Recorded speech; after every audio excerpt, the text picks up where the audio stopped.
നമസ്കാരം. ഇപ്പോൾ നമ്മുടെ സോഷ്യൽ മീഡിയയിൽ വലിയൊരു വിഷയമായിട്ട് മാറിയിരിക്കുകയാണ് സായി, അതായത് സീക്രട്ട് ഏജൻ്റായിട്ടുള്ള ആ യൂട്യൂബ് ചാനൽ നടത്തുന്ന അദ്ദേഹത്തിൻ്റെ ചാനലിൽ വരുന്നത് കംപ്ലീറ്റ് ക്രിട്ടിക്കലായിട്ടുള്ള ആളുകളെ റിവ്യൂ ചെയ്യുന്ന, അതിപ്പോൾ എല്ലാവരും കോമൺ ആയിട്ട് ചെയ്യുന്നൊരു സംഭവമാണ്. 24 ഇവർ ഒരുമിച്ച് സന്തോഷ് പണ്ഡിതും കുറേ യൂട്യൂബേഴ്സും ഒക്കെ പങ്കെടുക്കുകയുണ്ടായി.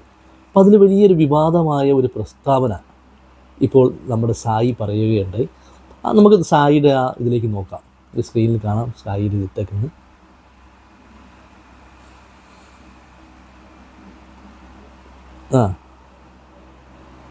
അങ്ങനെ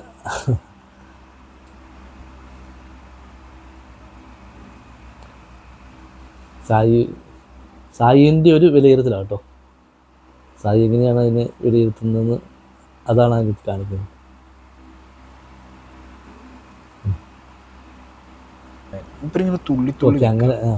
നമ്മൾ കാണുന്ന ഒരു സന്തോഷ് പണ്ഡിറ്റ് പറഞ്ഞു കഴിഞ്ഞാൽ സായിക്ക് സന്തോഷ് പണ്ഡിറ്റിനെ ഒരു ആ മൂഡിൽ നിൽക്കുന്ന അങ്ങേര്.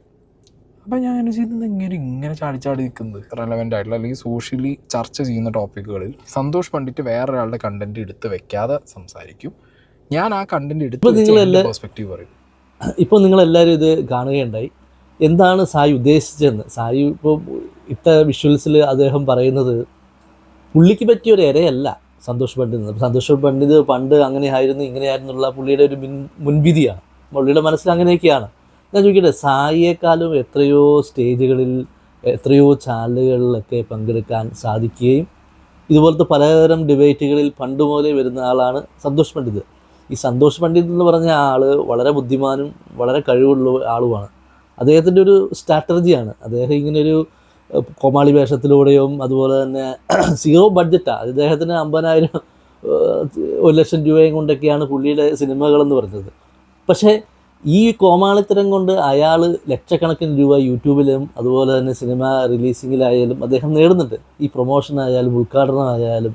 ഈ സന്തോഷ് പണ്ഡിറ്റ് എന്ന് പറഞ്ഞാൽ നിങ്ങളുടെയൊക്കെ ഗുരുക്കന്മാരായിട്ട് വേണമെങ്കിൽ കരുതാം. നിങ്ങളൊക്കെ ഈ സോഷ്യൽ മീഡിയ ഉണ്ടാകുന്നതിന് മുമ്പ് സന്തോഷ് പണ്ഡിറ്റ് ഈ മേഖലയിലേക്ക് കടന്നു വന്നതാണ്, സീറോ ബഡ്ജറ്റ് സിനിമയൊക്കെ ആയിട്ടും.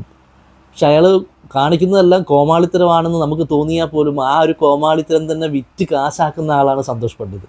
നമുക്ക് സന്തോഷ് പണ്ഡിറ്റ് സീക്രട്ട് ഏജന്റിനെ, അതായത് സായിയെ കുറിച്ച് പറയുന്നത് എന്താണെന്ന് നമുക്ക് നോക്കാം. സിനിമയെ 250 കോടിയുടെ സിനിമയുമായിട്ട് കമ്പയർ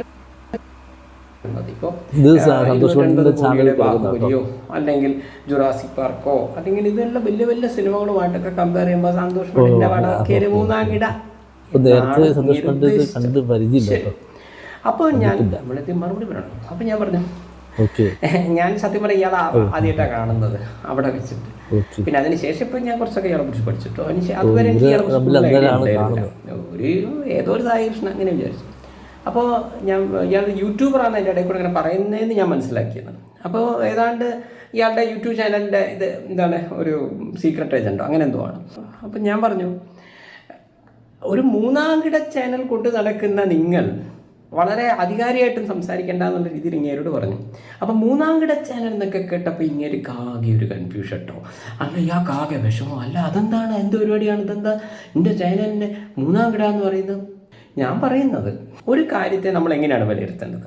ഇപ്പോൾ ഏഷ്യാനെറ്റ് ചാനലായാലും അല്ലെങ്കിൽ മനോരമ ചാനലായാലും അല്ലെങ്കിൽ മാതൃഭൂമി ചാനലായാലും അല്ലെങ്കിൽ ഈ പറയുന്ന 24 ന്യൂസ് ചാനലാണെങ്കിലും അവരുടെ ഒരു വ്യൂസുമായിട്ട് കമ്പയർ ചെയ്യുമ്പോൾ അവർ 50 lakhs പ്ലസ് വ്യൂസ് അതിൻ്റെ വിഷ്വലും കൂടെ ഇതിൽ കൊടുക്കാം.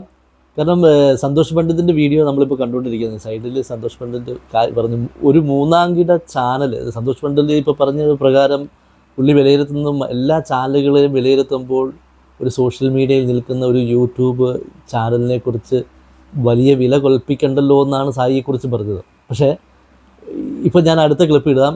24 നടന്ന ആ ചർച്ചയിൽ സായിക്ക് അതങ്ങ് ഇഷ്ടപ്പെട്ടില്ല. കാരണം ഒരു മൂന്നാം കിട ചാനലിന് യൂട്യൂബറായിട്ടുള്ള സായി ചിലപ്പോൾ ലക്ഷക്കണക്കിന് വ്യൂ ഉള്ള ഒരു ഇപ്പോൾ നിലവിലുള്ള നല്ല ആളുകൾ കാണുന്നൊരു ചാനലായിരിക്കാം. ആ ചാനലിനെ മൂന്നാം കിട ചാനൽ എന്ന് പറഞ്ഞ് മറ്റുള്ള ചാനലുമായി ഇന്നത്തെ ഇൻഡസ്ട്രിയിലുള്ള എന്നാ പറയുക വാർത്താ മാധ്യമങ്ങളോ അല്ലെങ്കിൽ സാധാരണ മഴവിൽ മനോരമയോ അല്ലെങ്കിൽ മറ്റ് ചാനലുകളെ പോലെ ഏഷ്യാനെറ്റിനെ പോലെയൊക്കെ ആയിട്ട് കമ്പയർ ചെയ്യാൻ സാധിക്കില്ല എന്നാണ് സന്തോഷ് പണ്ഡിറ്റ് പറഞ്ഞത്. അത് പുള്ളിക്ക് അങ്ങ് ഇഷ്ടപ്പെട്ടില്ല. അവർ തമ്മിൽ തന്നെ കേസ് ഏറ്റുപിടിച്ചു. പക്ഷേ സന്തോഷ് പണ്ഡിറ്റിനോട് പറയുന്നത് നിങ്ങൾ പിടിക്കുന്നത് കോടിക്കണക്കിന് രൂപയുടെ പടമൊന്നുമല്ലല്ലോ, അല്ല സായി, നിങ്ങൾ സീക്രട്ട് ഏജൻറ്റ്, നിങ്ങൾക്ക് ഒരു കാറിനുള്ളിൽ ഇരുന്നു കൊണ്ടുള്ള വീഡിയോ ചെയ്യാൻ അധികം കോസ്റ്റ് വേണ്ട. ഈ സന്തോഷ് പണ്ഡിറ്റ് എന്ന് പറഞ്ഞാലും വലിയ തുക കൊടുത്തൊന്നും കോടികൾ മുടക്കി പടം എടുക്കുന്ന അല്ലെങ്കിൽ പോലും ചെറിയ തുകകൾ കൊണ്ട് പുള്ളിയും വലിയ ലക്ഷങ്ങളൊന്നും, ചെറിയ ലക്ഷങ്ങളോ 1.5 ലക്ഷമോ 1 ലക്ഷമോ രൂപയും കൊണ്ടൊക്കെ പുള്ളിയുടെ സിനിമകൾ എടുക്കുന്നത്.